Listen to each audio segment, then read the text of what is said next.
The Trelish is supposed to be a combination of travel plus relish. Maybe 1 in 4 deals have a female co-founder, at least one female co-founder.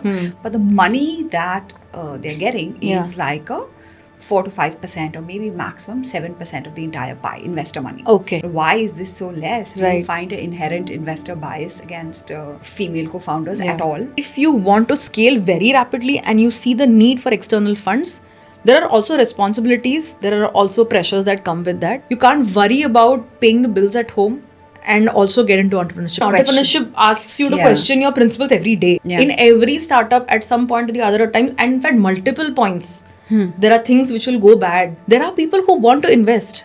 Nice. You just need to seek them out. I have realized this, that every entrepreneur feels hopeless every day for some amount of time.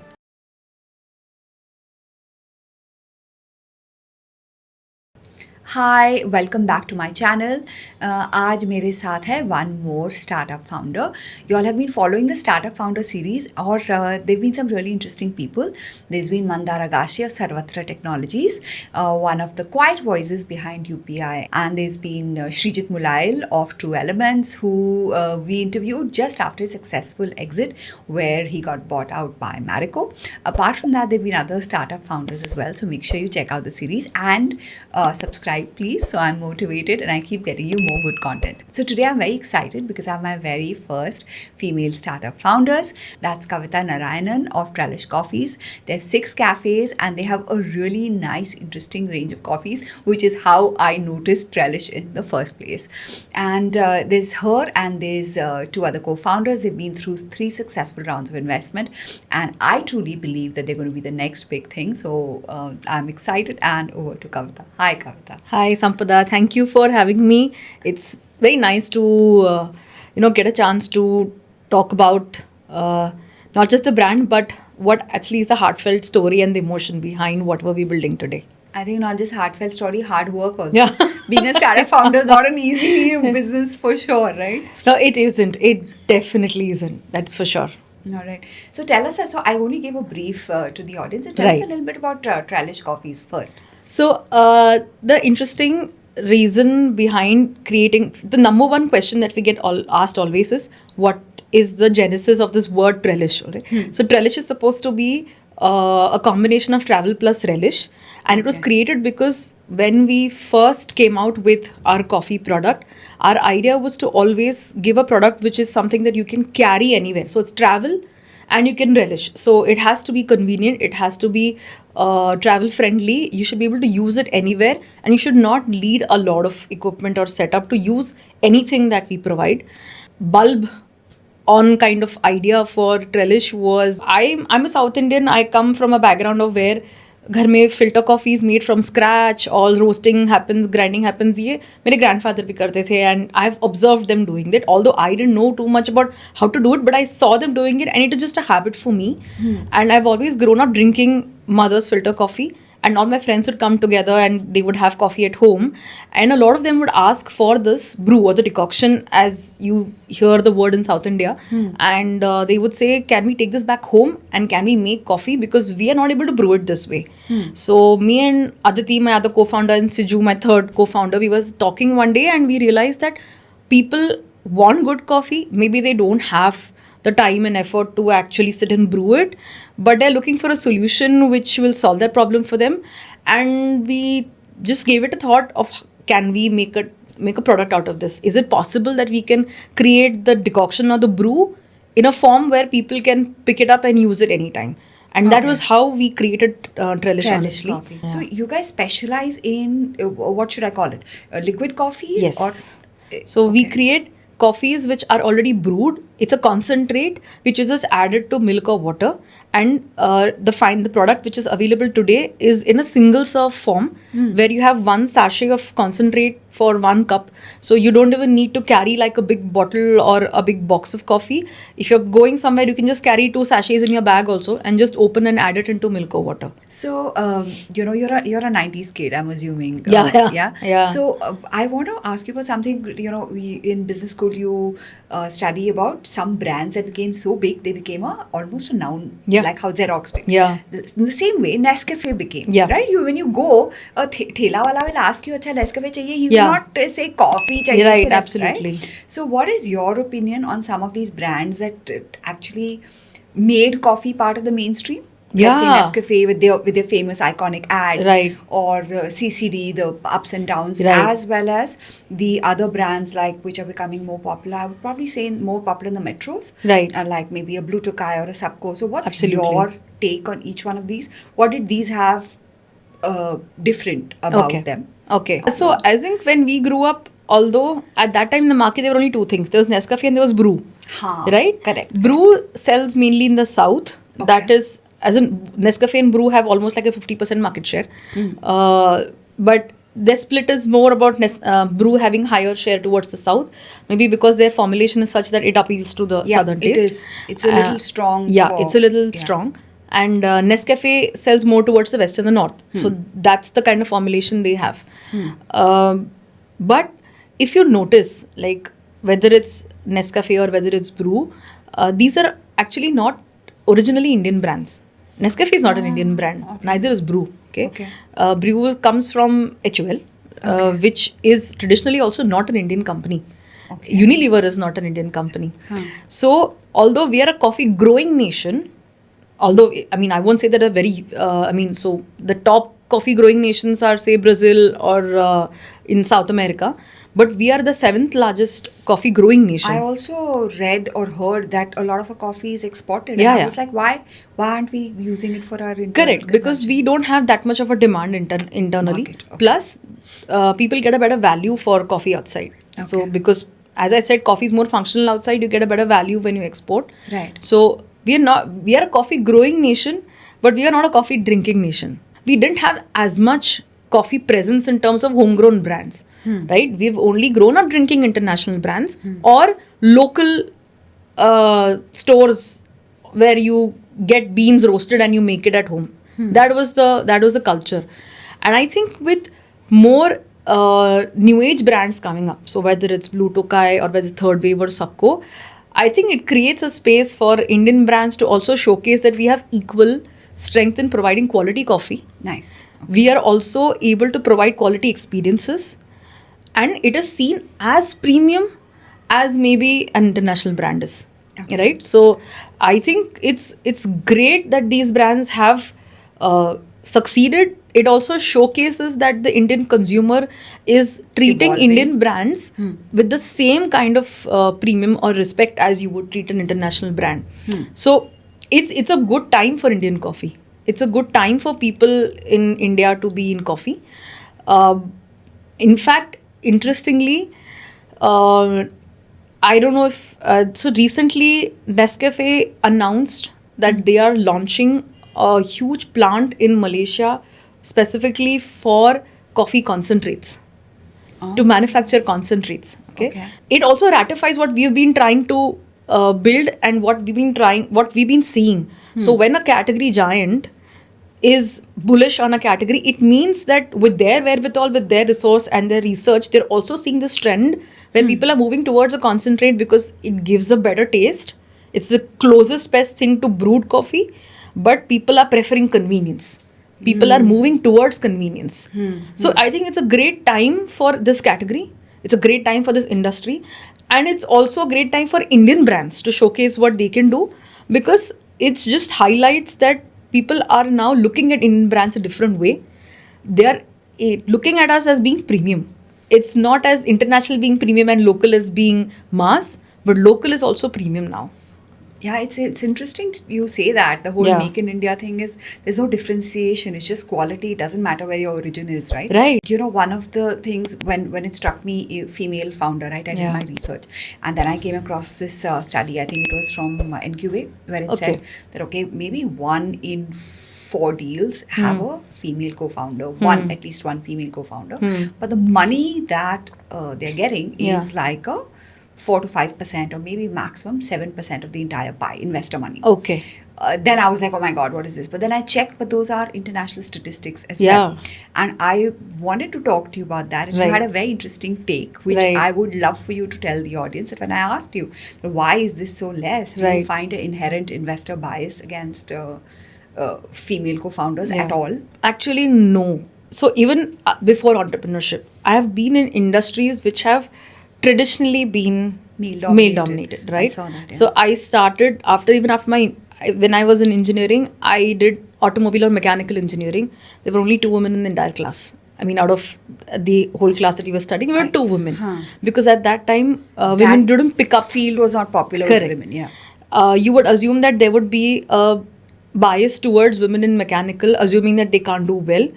Surprisingly, even when I was studying engineering, I never faced that bias, even from professors or my classmates.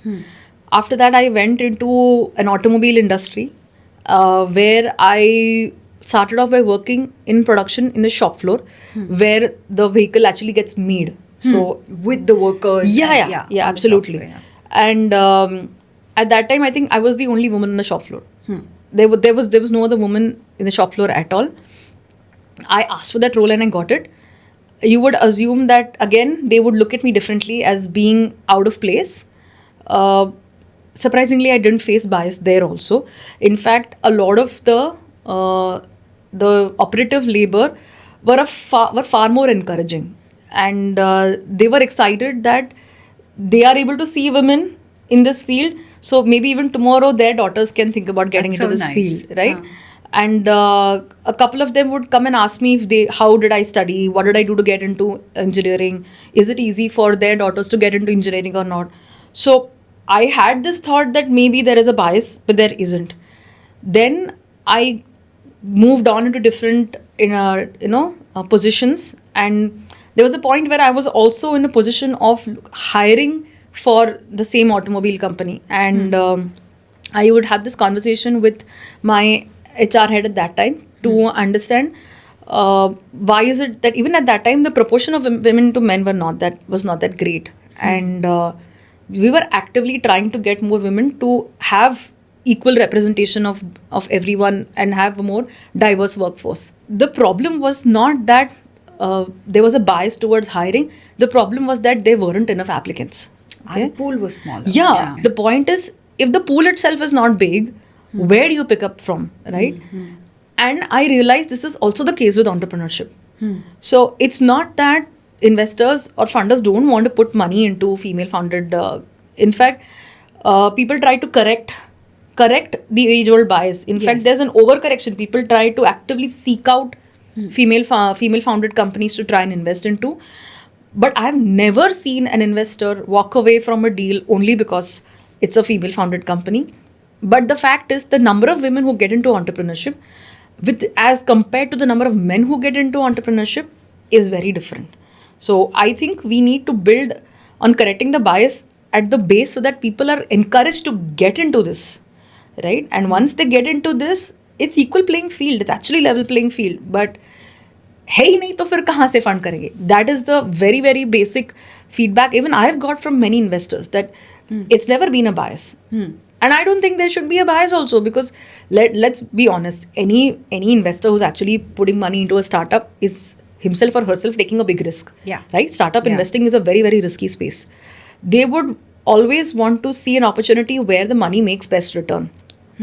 And it doesn't matter if it's founded by a woman or a man. No serious investor would walk away from a deal where they see returns only because of the gender of the person who's founding the company. So I So don't you- see you- a bias you at don't all. see that. And I would encourage people to not keep that mindset and keep that fear in mind that there is a bias against women. In terms of funding, in terms of opportunities, there isn't. Okay. Do you face biases when you're talking to vendors, when you're talking to channel partners? Maybe. But that's something that you can work through. In terms of investing or funding, You don't- I had not seen any bias. No, that's really good to hear, because when you look at the data, it doesn't look very optimistic, right? Yeah. But then when you have explained it from someone who's actually in the field and actually, raising money herself, Right. when you've explained that, okay, the pool is small, so what Right. does one do? I Correct. think it's a really positive kind of news to hear from you, positive perspective. No, from it you, is. actually. See, the point is when you're going for a fundraise, we have to understand that fundraising comes with some serious expectations, right? People are going to demand that you make something good out of the money. And of course, why? I mean, anybody who's investing into Are there a lot more risky vehicle of investment, they would want that the return is also commensurate, right? So there is a fiduciary duty. There is a responsibility towards any founder who's going to get into funding or fundraising, right? Somewhere I feel that a lot of startups also take a call, and I think it's absolutely fair if they want to, whether they actually want to get into this fundraising journey at all or not. Yeah. Right? Because if you decide to go through that journey, you will have to also work through expectations of your stakeholders. Yeah. You can still decide to be a bootstrapped or a self-funded or a small business and be extremely accomplished, be extremely self-satisfied, and do a lot with what you're building. But if you want to scale very rapidly and you see the need for external funds, there are also responsibilities, there are also pressures that come with that. And again, from the number of people who in startup, there are only some section who will actually come to that point and make the decision that I want to be funded, right? Okay. There are many who will still start up and say, I'm happy with running the business the way I want, which is again a great decision. It's okay. So today we only see the number of people who apply for fundraising. So the Right. pool is again shortened over there, Right. And within that pool also, how many women actually apply is a question. So it is just a funnel, honestly. And I don't think it's a matter of bias. It's a matter of how do we widen the funnel by correcting some, say, internal Generation. fears. Yeah. Maybe our own, say, something that is holding us back to think that should I not go for fundraising? Will there be a bias? Will I be disadvantaged?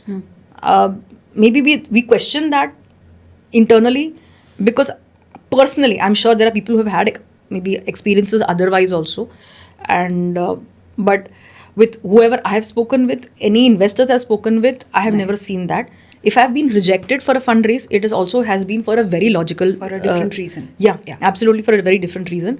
And I have not seen this bias, so I would encourage people to, Not keep that in mind. yeah, and don't hold yourself back with considering that you will be disadvantaged. It's okay to put yourself out there.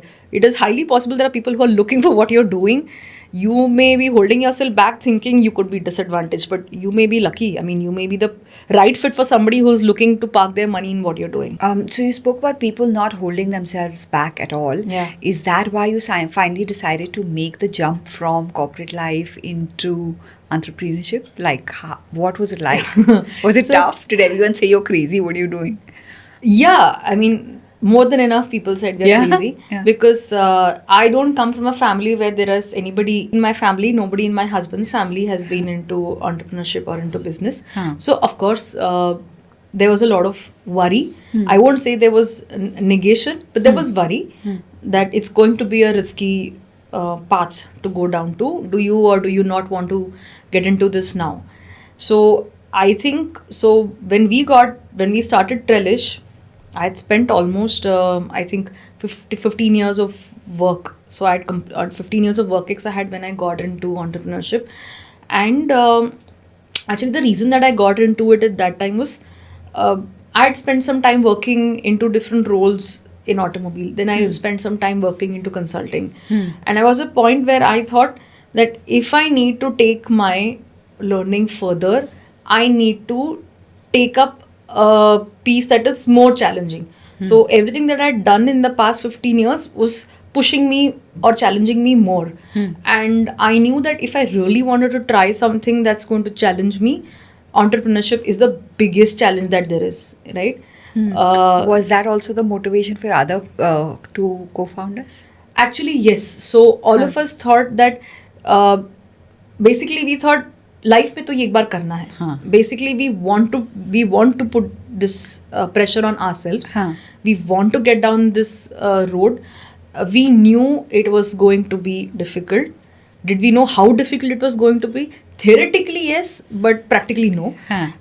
We only realized how tough it can be. I don't think we've still realized how tough it can be as we started getting into this and we started building. But we were at a point in our life where we looked at it both as a personal motivation and also practically. So that is now or never. Kind of. And so we were in our late 30s. We had the appetite to get into something which was slightly risky. We had built up some security for us. As I said, there's nobody in entrepreneurship in my family, neither from my husband's family. But we were at a point where we had built up some security for us, and we thought that if we are going to take a slightly risky jump, we have some kind of because you can't worry about paying the bills at home and also get into entrepreneurship. It's too much for somebody to bear, right? Yeah. So we thought this is the time where if we want to take this jump, we can do it. Also, that was the time where we also had enough, mental agility to face whatever it is that entrepreneurship would bring. If you tell me that there are enough and more people who start up in their 40s, in their 50s, in their 60s, whatever it is, and I think great, but generally if you see, as you move or grow up, risk appetite goes down, responsibilities build up, and your ability to be flexible mentally in terms of your values and your principles also starts slightly dropping. You come to a point where you kind of build some foundational principles and you say, I'm not budging from these. And suddenly you are, But then entrepreneurship asks you to question your principles every day. That's right? An interesting take. I didn't think of that. Yeah. And you also come to a point later in your life where it gets more difficult to face failures. Right? When you're in your early 20s, facing a failure is not that difficult. You can get over it and you can move on. As you grow older, facing a failure becomes tougher on you. It becomes difficult for you to bear the fact that I'm at this stage of my life and I failed at something. Because you have a legacy, right? And people are watching. You feel people are watching. Whether they are nobody's watching. Nobody cares. Everybody has their own life to worry about. But in your own head, you start building these notions, right? Correct. So we thought, let's do it now because we're in a position where we are still very mentally agile. Let's do this. Let's do it at this point of time. And of course, we looked at our finances, are in a position to take that kind of risk now. That's when we thought we're in a position to take that jump. And all of us also expressed the same intent at the same time. That was also important. All of us wanted to get into it at that time. Nice. So it just worked for us that we all came together with that intent and we got into this. This is somewhere around 2019. Yeah, that's an interesting take, and I should tell the viewers that Kavita, one of our co-founders, is her husband, and one of my questions was, what is it like working with your husband?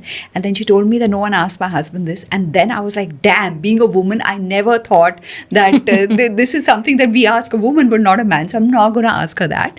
But we are going to move on to your fundraising, right? So you've had various stages of fundraising, right, and you have grown rapidly and successfully. So what's, like you mentioned, you're a first-time entrepreneur, and so are your co-founders. Right. So what's been sort of the learnings you've taken away at each stage, and what would you have maybe done differently, specifically in fundraising or taking in investors? So when we started our very first round was a friends and family round. Okay. We talked to people who were in our network. We took in a small ticket size because at that time we were at the very early stages. We were just building our setup, we were building our capacity, building our initial foothold. So we did a testing your idea. Yeah, so it was a very small friends and family round to even test the concept, test the model, and talking to friends and family has a different way in which you speak to them, right? So you have different kinds of investors. You have friends and families, you have angels, you have VCs, you have Ps, you have larger institutions, your banks, your debts, you have government institutions. There is different forms in which you can raise money, right?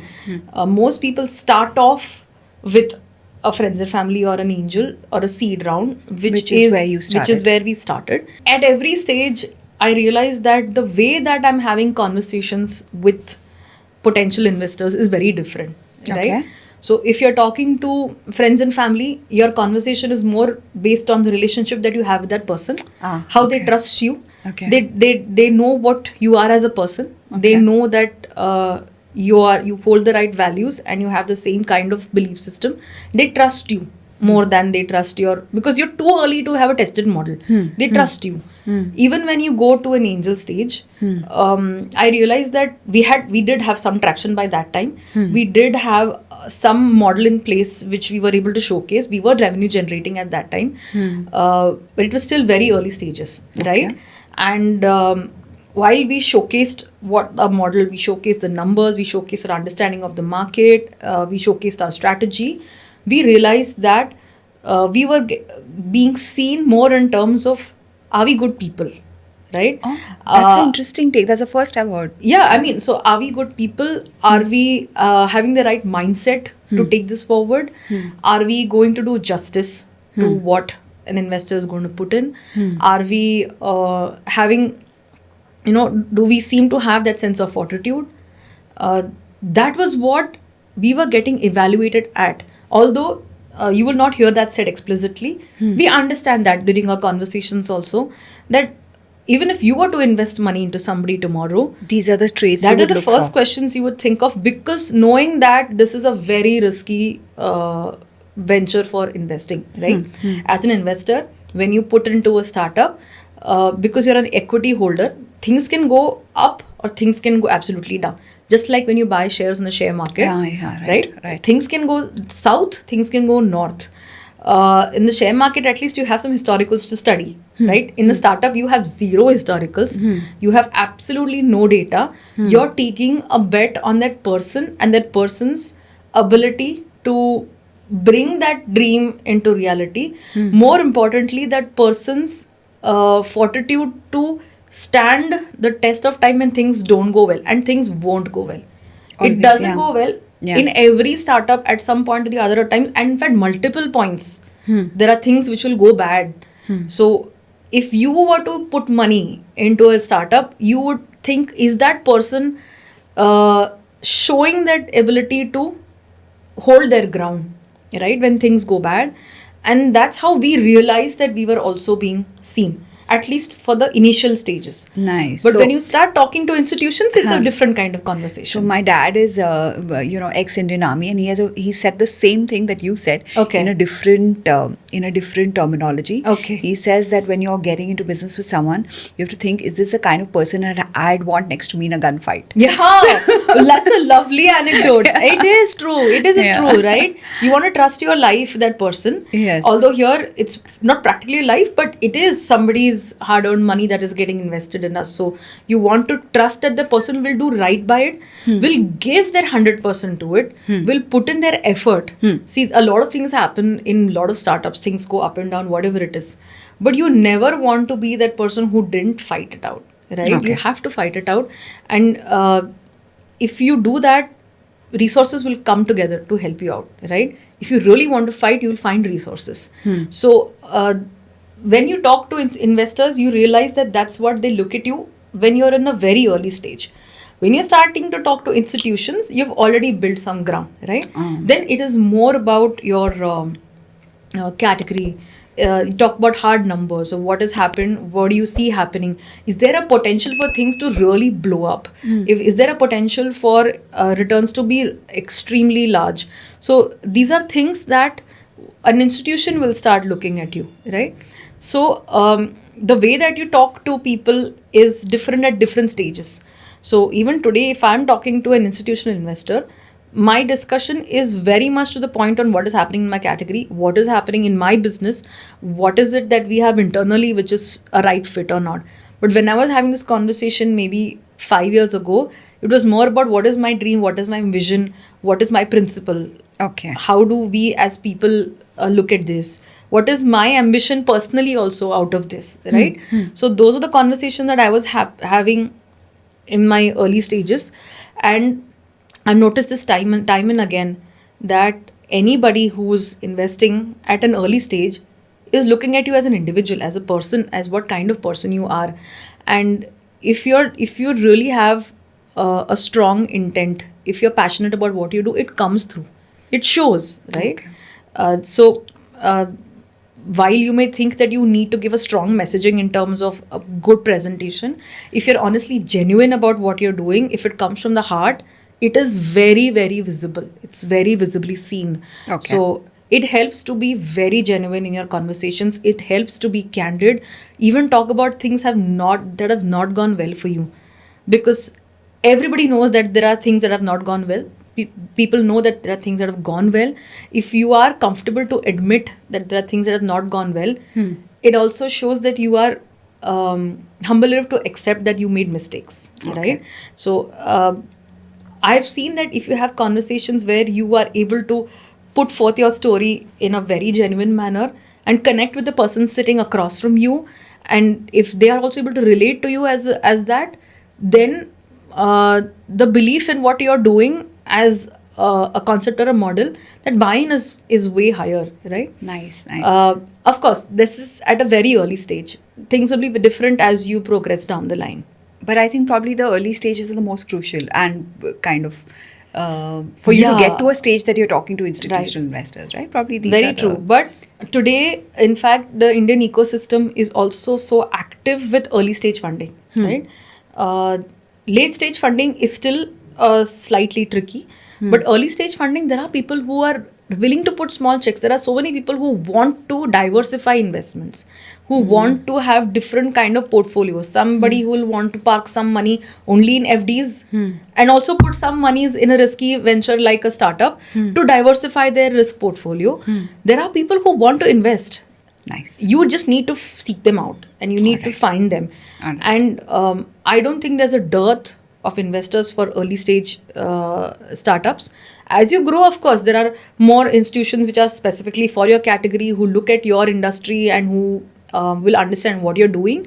But for early stage, I don't think there's a dearth of investors. Yeah. Okay. So it's been 6 years, right? 2019 you started. So was there a time in these 6 years where you're like, acha khatam, like this is the end, I don't know how we're going to get out of this, or a time where you felt really hopeless? What are you most proud of with Trelish in the past 6 years? Like, to answer your first part of question, that are there days when you felt that you felt hopeless? Yeah. Actually, it's not days. I have realized this, that every entrepreneur feels hopeless every day for some amount of time. Okay. Every day, whether it's an hour or 2 hours, or sometimes it's a really shitty day, so you feel hopeless the entire day. But there is some amount of, I won't say desperation, but there is some amount of hopelessness that comes in for some amount of time every day. Maybe it's for an hour when it was a conversation that didn't go well, some numbers didn't show up the way you wanted it to, but then there's something else where you start focusing your energy, something else works for you, and you divert your motivation there. So everybody goes through these cycles, mini cycles every day, up and down. Are there bigger cycles? Of course. So there are also bigger ups and downs that happen. I remember that one of our toughest thing to break through was, so in the first, I think 1.5 years when we had the liquid coffee, we had a product which was great for the winter months. So we came up with a ready to drink cold coffee bottle, which is made using our own coffee concentrate. So we just open it up and you drink it. Okay. The trick is that getting the product right. Coffee is a very unstable product. It tends to disintegrate. And I think at that point of time, we were at a point where the liquid coffees were growing, but they were steady. We needed a quick growth. And we needed something in summer months, because we were not seeing an uptake in those summer months. And of course, we were looking at a point where, like, the cash flow was not as exciting as it should have been. And of course, there were reasons for concern, and we needed to get this product out. And so my co-founder Aditi was working on that product really hard. It took us a long time to create a formula or a product which was stable, has the highest percentage of coffee in the entire category in India, and is also great in terms of cost, in terms of sizing, in terms of weight. All of this, it has to fall into the right economics for the product to get out into the market. And I think we struggled with that product for almost 4 to 5 months. Okay, we were at a R&D, point. Yeah, we were at a point where we thought कि ये नहीं होगा, and ये नहीं होगा तो it would have been tough for us. And she really fought on it, and I think there was a point where one day she was literally like at the verge of tears कि ये नहीं हो रहा है, ये product इस पे इतना जान लगाई वो नहीं हो रहा है, but वो हुआ. The product, we got the right formula and we launched that product I think in 22 I think in the summer months is when we launched the product, and that product took off. It really took off and it flew. The product flew. Even today we have more than 60% repeat purchase for It that worked. product. Your risk That product has immense repeat even today.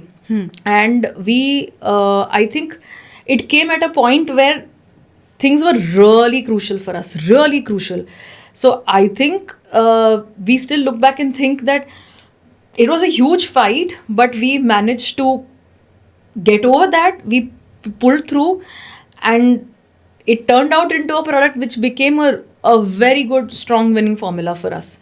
Nice. So I think we still look back at those months in our journey where we think They were that tough. They were quite tough, and of course we've had tough days later also, but it culminated into a win. Which was strong enough that it continues to support us even today. Nice. So that I think was a very good win for us as a brand and as a team also, because it was all internally developed. It was just us 3 co-founders who were building on the product. We have our internal R&D. We Nice. Do all our product development inside. So that was a lot of effort on product development. So I think that's a perfect way to end the podcast with a win. Yes. And thank you, Kavita, for being here. So I hope you guys enjoyed this podcast. We had a really interesting take on not just Trelish coffees, but also Kavita's journey and what it's been like building 6 cafes and building a very, very good coffee brand.